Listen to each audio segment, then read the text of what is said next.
Hello everyone, today we are teaching you how to make pizza. You know, it's been about a third of a century, 33 years or so, since I made pizza for a living. And recently I got back into it and it feels like I never stopped making pizza. And I love to do it and it tastes great. So the first thing you want to do is grab yourself a bottle of red. It tastes great with any meal, particularly Italian and even with pizza. So as always, we're going to start by washing our hands very, very thoroughly. I've already did, but I'm kind of doing it again just for the video shot here. But you got to always wash your hands very thoroughly, especially when you're handling things like the dough and all the ingredients to make pizza with. Okay, so thoroughly washed our hands. Sip of wine. And we'll talk about the prep work I've done so far. Here I got a shredded mozzarella cheese, maybe a little bit of flour. You may need this, you may not. Today we're going to be making pepperoni, mushroom, and hot pepper pizza. So we got some pre-cut up banana peppers. I like canned mushrooms, but you can use fresh as well. And some pepperoni that I always recommend cutting from a stick of pepperoni, not buying the pre-sliced pepperoni from a store. We also have our pizza sauce. You can experiment with many different types of store-bought pizza sauces, and don't ever, ever, ever forget the oregano. Okay. And then we have pizza dough. This is just store-bought pizza dough. This happens to be 28 ounces. It'll be very good for a pizza this size. So it's also available in many stores. Okay, so what we're gonna do is we're gonna start off by cutting open the pizza dough. Sometimes it can be a little sticky, maybe a little bit wet. Sometimes, see, it's sticking to the package here. So it's a little sticky. You can maybe add a little flour to it. It makes it a little bit easier to handle.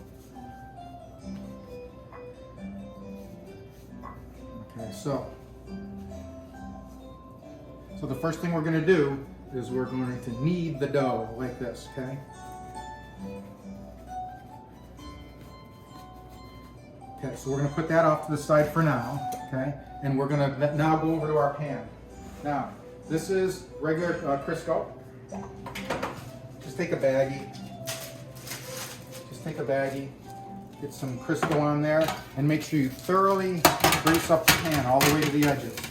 Slow motion like this.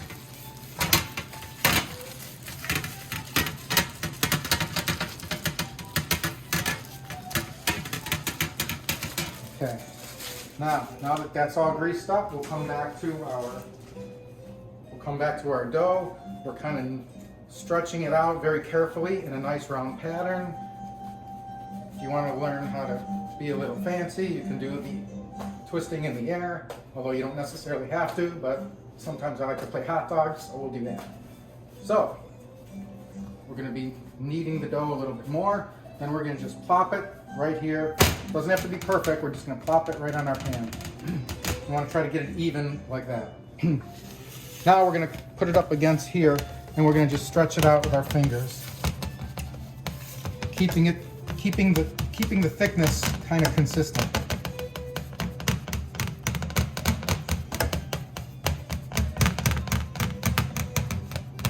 Okay, then what we're going to do is we're going to just pinch it like this between our fingers to make the crust nice and consistent all the way around. There's going to be some bubbles. You may have to squeeze out the bubbles a bit, but we're making a nice crust. Don't be too shy to stretch it well over the edge of the pan, because it's going to kind of come back into place anyways. And then we're going to feel to make sure it's approximately the same thickness throughout, which this feels pretty good. Then we're going to take our handy dandy pizza roller and we're going to roll it like this. And what this does is it helps to even out the dough a little bit, but mostly it gets rid of any air pockets. It can be a little bit of pain when you're baking the pizza, so I like to do this up pretty good. You can even do the crust if you want to get out any bubbles. Very important step here, okay? So then we're going to go back and redo our crust to make sure it's nice and perfect and consistent. Now, this is a good crust, but I'll give you a little secret too.